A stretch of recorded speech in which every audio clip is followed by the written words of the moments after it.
नमस्कार दोस्तों। आज दुनिया एक बहुत बड़े जियोपॉलिटिकल टर्निंग पॉइंट पर खड़ी है।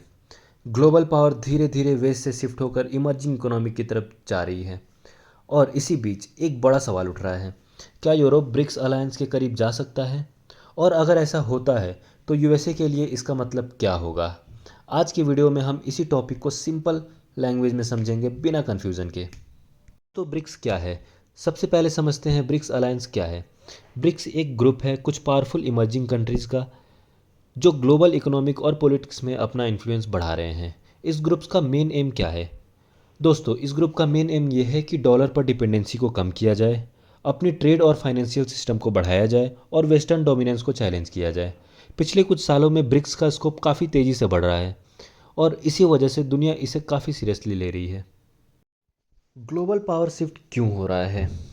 दोस्तों, आज हम क्लियरली देख सकते हैं वर्ल्ड ऑर्डर चेंज हो रहा है।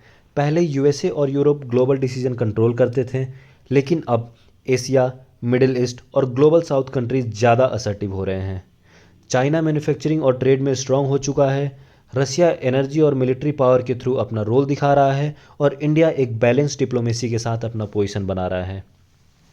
इस शिफ्ट ने यूएसए लेड वर्ल्ड ऑर्डर को अनकंफर्टेबल कर दिया है। दोस्तों, यूरोप की प्रॉब्लम क्या है? अब बात करते हैं यूरोप की। यूरोप आज एक सीरियस स्ट्रेटेजिक डिलेमा में है।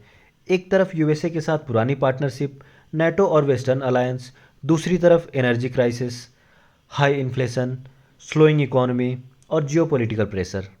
यूरोप का बिजनेस और इंडस्ट्रीज अफोर्डेबल एनर्जी और स्टेबल मार्केट चाहते हैं, लेकिन करेंट ग्लोबल सिचुएशन उन्हें रेस्ट्रिक्ट कर रहा है। क्या यूरोप ब्रिक्स के करीब जा सकता है? क्या एक बड़ा सवाल है।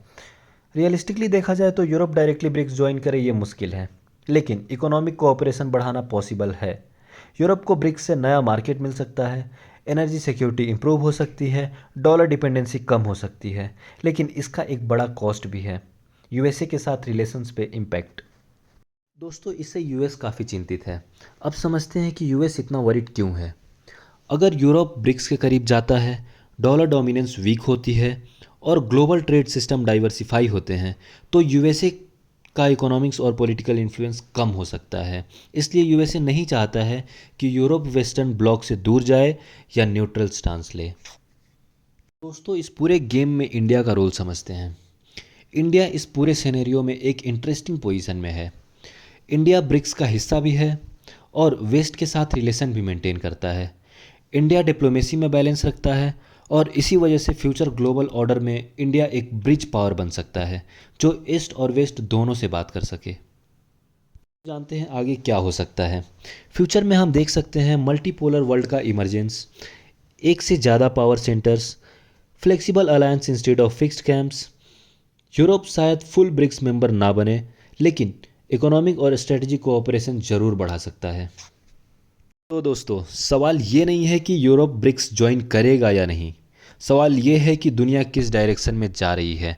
अगर आपको ग्लोबल पावर शिफ्ट्स, जियोपॉलिटिक्स और वर्ल्ड अफेयर समझना पसंद है तो चैनल को सब्सक्राइब करें, वीडियो को लाइक करें और कमेंट में बताएं क्या आपको लगता है यूरोप फ्यूचर में यूएसए से थोड़ा दूर जा सकता है। मैं मिलूंगा आपसे नेक्स्ट वीडियो में और इंटरेस्टिंग जियोपॉलिटिकल टॉपिक के साथ। तब तक धन्यवाद। जय हिंद, जय भारत।